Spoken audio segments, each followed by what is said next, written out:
الحمدللہ وحدہ والصلاة والسلام علی من لا نبی بعد اما بعد۔ معزز سامعین کرام، ذی الحجہ کا مہینہ شروع ہو چکا ہے اور اللہ تبارک و تعالیٰ کے نزدیک ذی الحجہ کے مہینے کے پہلے 10 دن بڑی اہمیت رکھتے ہیں اور ان دنوں کی بڑی فضیلت ہے، اور ان دنوں کی فضیلت کا اندازہ اس بات سے کیا جا سکتا ہے کہ اللہ تبارک و تعالیٰ نے قرآن کریم کے اندر ان دنوں کی قسم کھائی ہے۔ ظاہر ہے جن دنوں کی قسم اللہ تبارک و تعالیٰ نے قرآن کریم کے اندر کھائی ہو، ان دنوں کی فضیلت بیان کرنے کی کوئی ضرورت نہیں ہے، اور یقیناً وہ دن بڑی اہمیت اور بڑی فضیلت کے حامل ہوں گے۔ اللہ تعالیٰ قرآن کریم کے اندر ارشاد فرماتے ہیں والفجر ولیال عشر،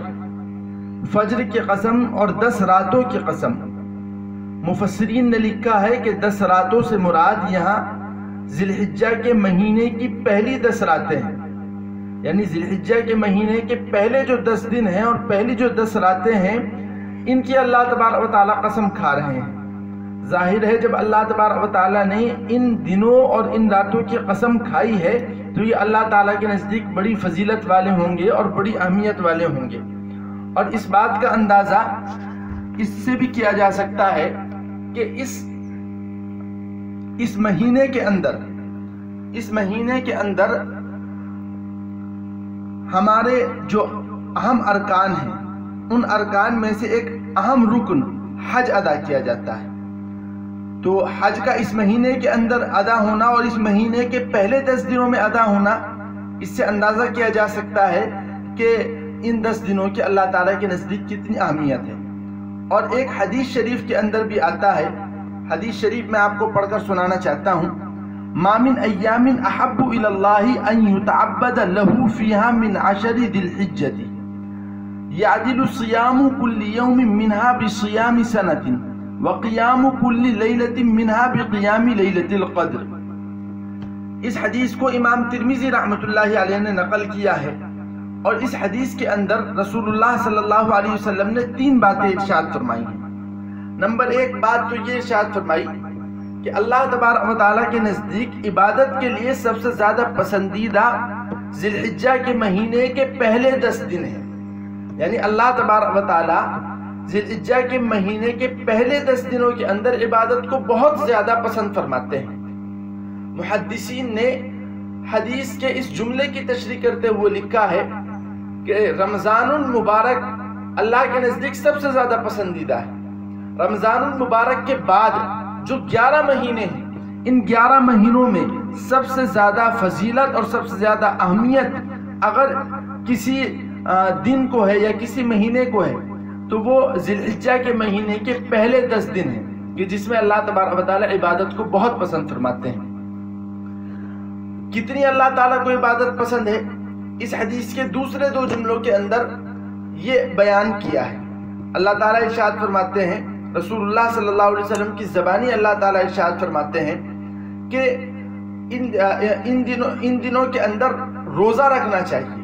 اور یہ روزہ رکھنا بڑی فضیلت والا عمل ہے۔ اور اس کی فضیلت بھی بیان کی ہے، فضیلت یہ بیان کی ہے کہ اگر 10 ذی الحجہ میں روزہ رکھا گیا تو 1 دن کا روزہ یہ پورے سال کے روزے کے برابر ہے، اور اگر 10 ذی الحجہ کی کسی رات میں قیام کیا گیا یعنی عبادتیں کی گئیں اللہ تبارک و تعالیٰ کی، تو 1 رات کی عبادت جو ہے وہ لیلۃ القدر کی عبادت کے برابر ہے۔ تو ظاہر ہے، اندازہ کیا جا سکتا ہے کہ اللہ تبارک و تعالیٰ کے نزدیک ان 10 دنوں کی کس قدر فضیلت ہے۔ تو ان 10 دنوں کو ہمیں غنیمت سمجھنا چاہیے، اور ان میں کثرت سے ہمیں روزے رکھنے چاہیے، اور رات بھر عبادت کرنی چاہیے، اور اپنے اوقات کو ہمیں ضائع نہ کرنا چاہیے۔ عام طور پر لوگ یہ پوچھتے ہیں ہم اس میں کیا وظیفہ پڑھیں، تو اس کے بارے میں آپ کو یہ معلوم ہونا چاہیے کہ ہم کوئی بھی عبادت اس رات کے اندر کر سکتے ہیں۔ ہم نوافل پڑھ سکتے ہیں، استغفار پڑھ سکتے ہیں، اسی طریقے سے ہم قرآن کریم کی تلاوت کر سکتے ہیں، یا اور دیگر اعمال جو ہم کرنا چاہیں کر سکتے ہیں۔ لیکن امام بخاری رحمۃ اللہ علیہ نے حضرت ابو ہریرہ رضی اللہ عنہ اور حضرت عبداللہ ابن عمر رضی اللہ عنہ کا عمل نقل کیا ہے کہ یہ حضرات عشرہ ذی الحجہ میں یعنی ذی الحجہ کے پہلے 10 دنوں کے میں تکبیر تشریق پڑھا کرتے تھے، یعنی اللہ اکبر لا الہ الا اللہ واللہ اکبر وللہ الحمد۔ تو یہ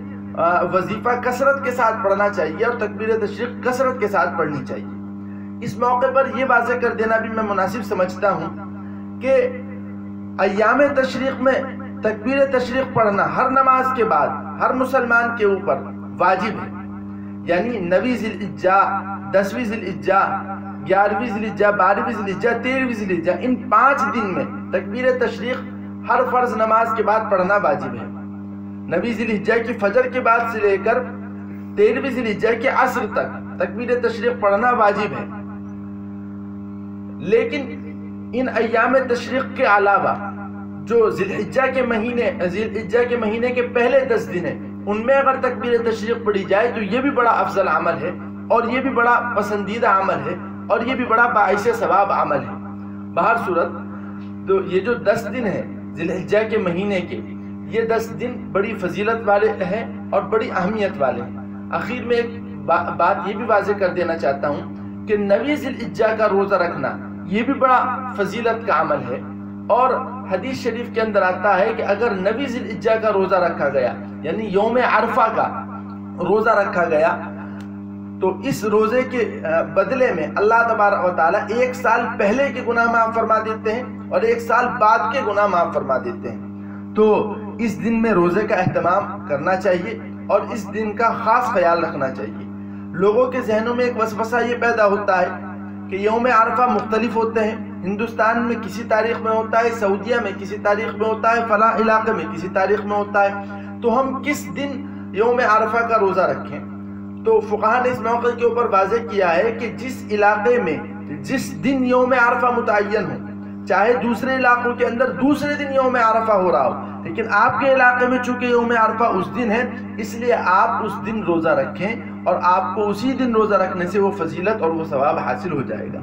اللہ تعالی ہم تمام لوگوں کو عشرہ ذی الحجہ کی قدر کرنے کی توفیق عطا فرمائے۔ وآخر دعوانا الحمدللہ رب العالمین۔